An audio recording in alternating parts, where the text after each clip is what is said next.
നമസ്കാരം, ഞാൻ Shruthi Raghavan, consultant psychologist. Dyslexia awareness month ആണ് ഒക്ടോബർ. ഡിസ്ലെക്സിയ എന്താണെന്നുള്ളതിനെ പറ്റിയിട്ടുള്ള കൃത്യമായിട്ടുള്ള അവബോധം ജനിപ്പിക്കുന്നതിന് വേണ്ടിയിട്ടും ഡിസ്ലെക്സിയെ പറ്റിയിട്ടുള്ള തെറ്റിദ്ധാരണകൾ നീക്കം ചെയ്യുന്നതിന് വേണ്ടിയിട്ടും അതോടൊപ്പം തന്നെ സ്കൂൾസ്, വർക്ക് പ്ലേസ് തുടങ്ങിയ ഇടങ്ങളിൽ ഡിസ്ലെക്സിയ സപ്പോർട്ട് ആയിട്ടുള്ള എൻവയോൺമെന്റ് പ്രൊമോട്ട് ചെയ്യുന്നതിന് വേണ്ടിയിട്ടൊക്കെയാണ് നമ്മൾ ഈ ഒരു മന്ത് പൊതുവെ യൂസ് ചെയ്ത് വരുന്നത്. ഓക്കെ, അപ്പൊ ഡിസ്ലെക്സിയ എന്ന് പറയുന്നത് മറ്റ് ലേണിംഗ് ഡിഫറൻസുകളോടൊപ്പം തന്നെ മോസ്റ്റ് കോമൺ ആയിട്ട് കണ്ടുവരുന്ന ഒരു ലേണിംഗ് ഡിഫറൻസ് ആണ് ഡിസ്ലെക്സിയ. ഇവിടെ ഉപയോഗിച്ചിരിക്കുന്ന ടേം ഒന്ന് ശ്രദ്ധിക്കണം, ലേണിംഗ് ഡിഫറൻസ്. ഓക്കെ, അപ്പൊ ഇനി നമ്മൾ ലേണിംഗ് ഡിസബിലിറ്റി, ലേണിംഗ് ഡിസോർഡർ തുടങ്ങിയ ടേമുകളൊന്നും നമ്മൾ ഇനി യൂസ് ചെയ്യില്ല, അതിന്റെ ആവശ്യമില്ല. ഓക്കെ, അപ്പൊ വളരെ സ്റ്റിഗ്മ ഒന്നുമില്ലാതെ വളരെ ന്യൂട്രൽ ആയിട്ട് നമുക്ക് ഉപയോഗിക്കാൻ പറ്റുന്ന ഒരു ടേമാണ് ലേണിംഗ് ഡിഫറൻസ് എന്ന് പറയുന്നത്. ഓക്കെ, ഈ അടുത്തൊരു ദിവസം ഒരു പേരന്റ് തന്റെ കുട്ടിക്ക് സ്കൂളിൽ കൊടുക്കാൻ വേണ്ടിയിട്ടുള്ള ഒരു സർട്ടിഫിക്കറ്റില് എന്നോട് മെൻഷൻ ചെയ്യാനായിട്ട് ആവശ്യപ്പെട്ടത് ഇങ്ങനെയാണ്: നോർമൽ ചൈൽഡ് ഒൺലി വിത്ത് ലേണിംഗ് ഡിസബിലിറ്റി. അത് ആകെപ്പാടെ കുഴപ്പം പിടിച്ചൊരു മെൻഷനിങ് ആണ് അല്ലെ. നോർമൽ ചൈൽഡ് ഒൺലി വിത്ത് ലേണിംഗ് ഡിസബിലിറ്റി എന്ന് പറയുമ്പോൾ ആദ്യം തന്നെ നമ്മൾ ലേണിംഗ് ഡിസബിലിറ്റി നമ്മൾ എടുത്ത് മാറ്റുക. ഈ ലേണിംഗ് ഡിസബിലിറ്റിയോ ഡിസോർഡറോ ഡിഫിക്കൽട്ടോ ഒന്നുമില്ല, ലേണിംഗ് ഡിഫറൻസ് മാത്രമേ. മറ്റൊരു കുഴപ്പം എന്താണെന്നറിയാമോ? ഇത്തിരി വലിയ കുഴപ്പമാണ്. നോർമൽ ചൈൽഡ് എന്ന് പറയുമ്പോൾ അവിടെ വേറെ ആരാണ് അബ്നോർമൽ? നോർമൽ എന്ന് പറയുമ്പോൾ അപ്പുറത്ത് അബ്നോർമൽ എന്ന് ഉണ്ടെന്നല്ല അതിനർത്ഥം. അങ്ങനെ ഒന്നുമില്ല. നോർമലും അബ്നോർമലും ഡിസബിലിറ്റിയും ഡിസോർഡർ ഡിഫിക്കൽട്ടി ഇങ്ങനെയുള്ള സകലമായ ടേംസും നമ്മൾ നീക്കം ചെയ്യുകയാണ്. ഇനി എല്ലാം ന്യൂട്രൽ ആയിട്ടുള്ള സ്റ്റിഗ്മ തികച്ചും ഇല്ലാത്ത, സ്റ്റിഗ്മ ഒക്കെ കുറച്ച് നീക്കുന്ന ന്യൂട്രൽ ആയിട്ടുള്ള ടേമുകൾ മാത്രമേ നമ്മൾ ഉപയോഗിക്കുള്ളൂ. ഓക്കെ, അപ്പോ എന്താണ് ഈ ഒരു ലേണിംഗ് ഡിഫറൻസ്? ഇതൊരു കൈൻഡ് ഓഫ് ഒരു ന്യൂറോ ഡൈവേഴ്സ് സ്പെക്ട്രത്തിൽ വരുന്നതാണ്. അത് നമ്മൾ മുന്നോട്ട് വെക്കുന്ന ഒരു പുതിയ ടേമാണ് ന്യൂറോ ഡൈവേഴ്സ്. അതായത് നമ്മളുടെ എല്ലാം ബ്രെയിൻ എന്ന് പറയുന്നത് വളരെ ഡിഫറെന്റ് ആണ്, വളരെ യൂണീക്ക് ആയിട്ട് ഫങ്ഷൻ ചെയ്യുന്നത്. ഓരോരുത്തരുടെയും ബ്രെയിൻ ഡിഫറെന്റ് ആണ്, ഓരോരുത്തരുടെയും ബ്രെയിൻ ഡിഫറെന്റ് ആയിട്ട് യൂണീക്ക് ആയിട്ടാണ് ഫങ്ഷൻ ചെയ്യുന്നത്. അപ്പൊ ഈ ഒരു എല്ലാ ലേണിംഗ് ഡിഫറൻസസും ഒക്കെ എല്ലാം തന്നെ നമ്മൾ ഈ ഒരു ന്യൂറോ ഡൈവേഴ്സ് എന്ന് പറഞ്ഞ ഒറ്റ അംബ്രല്ലയുടെ കീഴിലാണ് നമ്മൾ വെക്കാനായിട്ട് ഉദ്ദേശിക്കുന്നത്. ഓക്കെ, അപ്പോ എന്താണ് ഈ ഒരു ഡിസ്ലെക്സിയ എന്ന് പറയുന്ന ഒരു ലേണിംഗ് ഡിഫറൻസ്? നമുക്ക് നോക്കാം എന്താണെന്ന്. ഡിസ്ലെക്സിയ എന്ന് പറയുന്ന ലേണിംഗ് ഡിഫറൻസ് റീഡിങ്ങിന് ഉള്ള ഒരു ബുദ്ധിമുട്ടാണെന്ന് നമുക്കറിയാം അല്ലെ. അപ്പൊ എങ്ങനെയാണ് റീഡിംഗ് എന്ന് പറയുന്ന സ്കില്ല് ഡെവലപ്പ് ആവുന്നത്? സംസാര ഭാഷയിലൂടെയാണ് റീഡിംഗ് എന്ന് പറയുന്ന സ്കില്ല് ഡെവലപ്പ് ആയത്. ഒരു കുഞ്ഞ് എങ്ങനെയാണ് സംസാരിച്ചു തുടങ്ങുന്നത്? ആദ്യമേ അങ്ങ് വ്യക്തമായിട്ട് സംസാരിച്ചു തുടങ്ങും? ഇല്ല, അവരാദ്യമേ ഏതെങ്കിലും ഒരു ചെറിയ ശബ്ദം കേൾപ്പിച്ചു തുടങ്ങും. കുറച്ചു നാൾ കഴിയുമ്പോൾ വേറൊരു ശബ്ദം, അവർ പുതിയൊരു ശബ്ദം കേൾപ്പിക്കാൻ തുടങ്ങും. വീണ്ടും കുറെ നാൾ കഴിയുമ്പോഴത്തേക്ക് അതുവരെ കേൾപ്പിക്കാത്ത വേറെ പുതിയൊരു ശബ്ദം വീണ്ടും അവർ കേൾപ്പിച്ചു തുടങ്ങും. ഇപ്പൊ ഒരു പേരന്റിനെ സംബന്ധിച്ചിടത്തോളം ഇതൊക്കെ വളരെ കൗതുകമുള്ളതും വളരെ സന്തോഷമായിട്ടുള്ള കാര്യങ്ങളാണ്. തന്റെ കുഞ്ഞ് പുതിയ പുതിയ ശബ്ദങ്ങൾ കേൾപ്പിക്കുന്നു അല്ലെ. ഇതിനകത്ത് കൃത്യമായിട്ടൊരു ഇടവേളകളുണ്ട്. ഒരു ശബ്ദം കുഞ്ഞ് കേൾപ്പിച്ചു തുടങ്ങിക്കഴിഞ്ഞാൽ കുറച്ചു നാൾ കഴിഞ്ഞിട്ടായിരിക്കും അടുത്ത ശബ്ദം കേൾപ്പിച്ചു തുടങ്ങുന്നത്. കുറച്ചു നാൾ പുതിയൊരു ശബ്ദം, ഇങ്ങനെ ഓരോ ശബ്ദം കുഞ്ഞുങ്ങൾ കേൾപ്പിച്ചു തുടങ്ങി പതുക്കെ പതുക്കെ പതുക്കെ അവർ ഈ ശബ്ദങ്ങളെല്ലാം കൂടെ ഏകോപിപ്പിച്ച് ചെറിയ വാക്കുകളായിട്ട് അവര് സംസാരിക്കാനായിട്ട് തുടങ്ങും. ആദ്യമേ ഈ വാക്കുകൾ അത്ര വ്യക്തമായിരിക്കത്തില്ല. പോകെ പോകെ പോകെ അത് വ്യക്തമായിട്ടുള്ള ഒരു വാക്ക്, ഫസ്റ്റ് ചിലപ്പോൾ കുഞ്ഞ് ഒരു വാക്ക് വ്യക്തമായിട്ട് പറഞ്ഞു തുടങ്ങും. പിന്നീട് അത് 1, 2, 3 വാക്കുകളായിട്ട് കുഞ്ഞ് പറഞ്ഞു തുടങ്ങും. അപ്പോഴും വ്യക്തമായിട്ടുള്ള അർത്ഥവത്തായിട്ടുള്ള സെന്റൻസിലേക്ക് എത്തുന്നില്ല.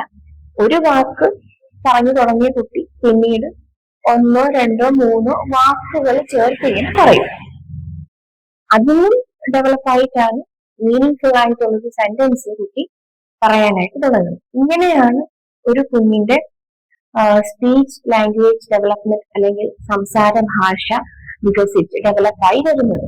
ഓക്കെ, ഇത്തരത്തില് സ്പീച്ച് ലാംഗ്വേജ് ഡെവലപ്മെന്റ് നടന്നിട്ടുള്ള ഒരു കുട്ടി പിന്നീട് എന്താ ചെയ്യുക? പതുക്കെ അവർക്ക് അക്ഷരങ്ങളിൽ എക്സ്പോഷർ നമ്മൾ കൊടുത്തു തുടങ്ങും. ലെറ്റേഴ്സ്, ഇംഗ്ലീഷ് ലെറ്റേഴ്സ് ആയിക്കോട്ടെ, മലയാളം ലെറ്റേഴ്സ് ആയിക്കോട്ടെ, ലെറ്റേഴ്സ് പതുക്കെ പതുക്കെ അവരിലെ നമ്മൾ എക്സ്പോഷർ കൊടുത്തു തുടങ്ങും. പ്രോപ്പർ എക്സ്പോഷർ കിട്ടുന്ന കുട്ടി പതുക്കെ ആ അക്ഷരങ്ങളെ ഐഡന്റിഫൈ ചെയ്യാനായിട്ട് തുടങ്ങും, തിരിച്ചറിയാനായിട്ട് തുടങ്ങും. പതുക്കെ അവരെ അക്ഷരങ്ങളുടെ ശബ്ദം ഉച്ചരിക്കാനായിട്ട് പഠിച്ചു തുടങ്ങും. അതായത് ഇപ്പൊ എ ഒരു ലെറ്റർ കണ്ടു കഴിഞ്ഞാൽ അത് എ എന്നതിനെ ഉച്ചരിക്കും, ആ എന്നുള്ള അക്ഷരം കണ്ടു കഴിഞ്ഞാൽ ആ എന്നത് ഉച്ചരിക്കാനായിട്ട് പഠിച്ചു തുടങ്ങും അല്ലേ. അപ്പൊ എക്സ്പോഷർ കൊടുത്തു തുടങ്ങും, അവര് ലെറ്റേഴ്സിനെ ഐഡന്റിഫൈ ചെയ്തു തുടങ്ങും. പിന്നീട് അവരതിനെ അതിന്റെ സൗണ്ട് ഉച്ചരിക്കാനായിട്ട്, ശബ്ദം ഉച്ചരിക്കാനായിട്ടും തുടങ്ങും. അപ്പൊ ലെറ്റർ കാണുന്ന ഒരു കുട്ടി അതിന്റെ സൗണ്ട് ആണ് ഉച്ചരിക്കുന്നത്. എ എന്ന് കാണുന്ന കുട്ടി എ എന്ന് പറയുമ്പോൾ അതിന്റെ സൗണ്ട് ആണ് പ്രൊഡ്യൂസ് ചെയ്യുന്നത് അല്ലെ. ഇതൊരു ലെറ്റർ സൗണ്ട് ഡീകോഡിംഗ് ആണ്. അപ്പൊ ഇവിടെയാണ് ഡിസ്ലെക്സിക് ബ്രെയിൻ കുറച്ച് ഡിഫറെന്റ് ആയിട്ട് ഫങ്ഷൻ ചെയ്യുന്നത്. ഡിസ്ലെക്സിയ പോലെ ലേണിംഗ് ഡിഫറൻസ് ഉള്ള കുട്ടി ഒരു റീഡിംഗ് മെറ്റീരിയൽ, ഒരു പ്രിന്റഡ് വേർഡ്സ് ഒക്കെ നമ്മൾ കൊടുത്തു കഴിഞ്ഞാൽ അവർക്കത് കൃത്യമായിട്ട് വായിക്കാനായിട്ട് സാധിക്കില്ല, കുറച്ച് ബുദ്ധിമുട്ട് അവർ നേരിടും. കൃത്യമായിട്ട് ആ ഒരു പ്രിന്റഡ് വേർഡ്സിലെ ലെറ്റേഴ്സിന്റെ സൗണ്ട് അവർക്ക് ഡീകോഡ് ചെയ്യാനായിട്ട് പറ്റില്ല. ആ ലെറ്റർ സൗണ്ട് ഡീകോഡിങ് പ്രോപ്പർ ആയിട്ട് അവർക്ക് നടക്കില്ല. ഇത് ഓരോ കുട്ടിയിലും ഇതിന്റെ ഇത് പ്രകടമാകുന്ന രീതി വ്യത്യസ്തമായിരിക്കും. പക്ഷെ ബേസിക്കലി ഇതാണ് ഡിസ്ലെക്സിക് ബ്രെയിനിൽ നടക്കുന്ന ഒരു സംഭവം. ഓക്കെ, ഈ ഒരു ലെറ്റർ സൗണ്ട് ഡീകോഡിംഗ് എന്ന് പറയുന്നത് ബ്രെയിനിൽ നടത്തേണ്ട ഒരു പ്രോസസ്സാണ്. അപ്പൊ ഈ ഒരു പ്രോസസ്സിൽ ഒരു ഡെഫിസിറ്റ് നേരിടുന്നതുകൊണ്ടാണ് നമ്മൾ പൊതുവെ ലേണിംഗ് ഡിഫറൻസസിന് ഒരു പ്രോസസ്സിംഗ് ഡെഫിസിറ്റ് ആയിട്ടൊക്കെ പറഞ്ഞു പോരുന്നത്.